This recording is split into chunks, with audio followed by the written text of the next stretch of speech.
Hey everybody, it's Ann Kaplan from Mommy, your mama resource from conception to college. Wherever you are in your momming journey, we are here for you so much. I pour so much love and so much energy into this group because I love you guys so much. I love all the mamas in this group so much, and I really mean it every day when I say wherever you are in your momming journey, we are here for you. Today, what I want to talk about today, this week's theme, it's potty training, and it's Wednesday. That's my baby mama day, and that means what I want to talk to you guys about today is when you're pregnant, when you're recently postpartum, and let's face it, even for a couple years afterwards, maybe even for the rest of your life afterwards, potty training week, what happens when the mama is the one who seems to need potty training? And what do I mean by that?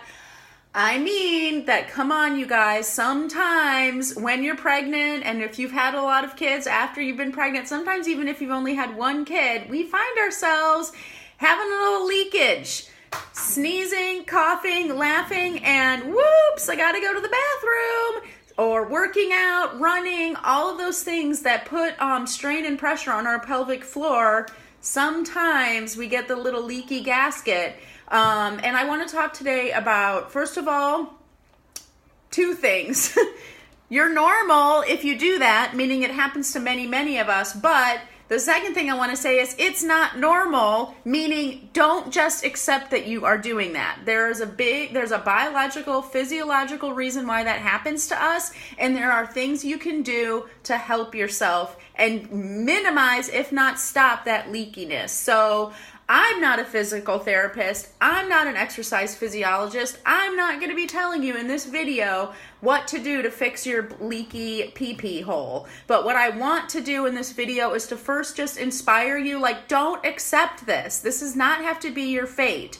And guess what, you guys? It's not about how in shape you are, because I think if you guys have seen me in these videos, if you've seen me in person, if you know me, you know that I love working out. I'm in the best shape of my life. I'm super fitness mom, work out all the time. And guess what, guys? Sometimes I still pee my pants. And what's becoming a more alarmingly upsetting is that it's happening more and more frequently, even though I'm not having kids anymore. 4 kids was my magic number. Never peed my pants through 1, 2, or 3.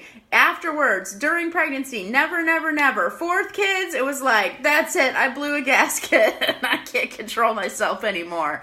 So it's really good to have a sense of humor about it. It's really not good to keep it a secret or feel ashamed about it, but it's also not good for us to just accept that that's the way it is. So why do we pee our pants? Well, one way to see if you might have a pelvic floor problem, which is what causes us to pee in our pants, is to see if you have, because oftentimes these two things go together, something called diastasis recti, which happens when we're pregnant. The bands of our abdominal muscles separate to make room for our belly to expand and fill up our abdomen. And then after pregnancy, they're kind of like loose rubber bands that are like hanging down like this from our ribs, and we want them to come back and kind of knit together the way they were before we got pregnant. Are they ever going to be exactly the same? No, of course not. Nothing's ever going to be the same as it was in the beginning before you've ever had children. Thank goodness. I would not want to go back to the person I was 13 years ago. But you definitely can improve it. And the one myth that I want to bust for you about diastasis recti is doing crunches, doing a bunch of ab work is not going to solve your diastasis recti, and in fact can actually make it worse. There are exercises you need to do that are kind of healing you from the core, from the inside out, that are going to heal your pelvic floor from the inside out, that then enable you to do those really hardcore things like ab work and running and all those other things that we want to jump into doing sometimes after we've had a baby, but our bodies just aren't ready.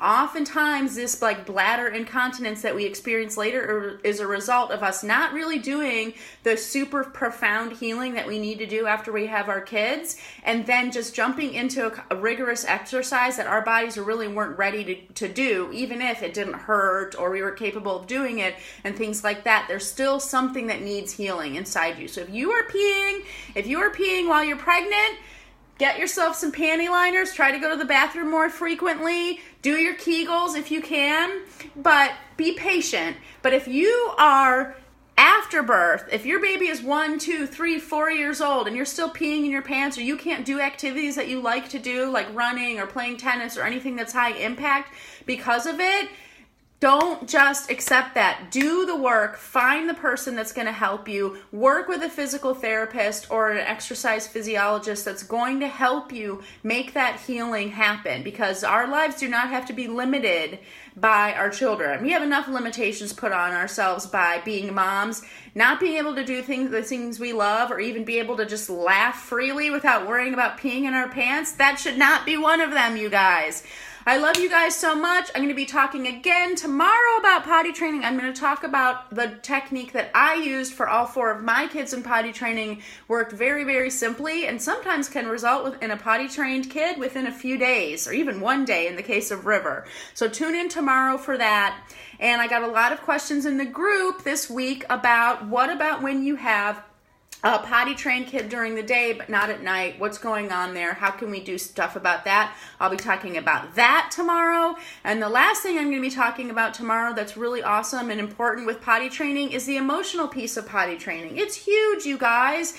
Potty training is really, really, really an emotional connection, believe it or not. And I know you guys know what I mean. And I'm going to talk more about that tomorrow. So if you've struggled with a kid who doesn't want to go to the bathroom and then winds up constipating themselves, and then it makes potty training even worse, and all those like cycly things, it feels like a downward spiral, really tune in tomorrow, because I'm going to be talking about the nuts and bolts, the nitty gritty of potty training. Tomorrow is going to be a little bit of a longer video, but it's going to be because it is so chock full of juicy content. Love you guys so much. Don't pee in your pants. Reach out. Let me know if you need help. I want to help you guys out, and I am here for you. Bye.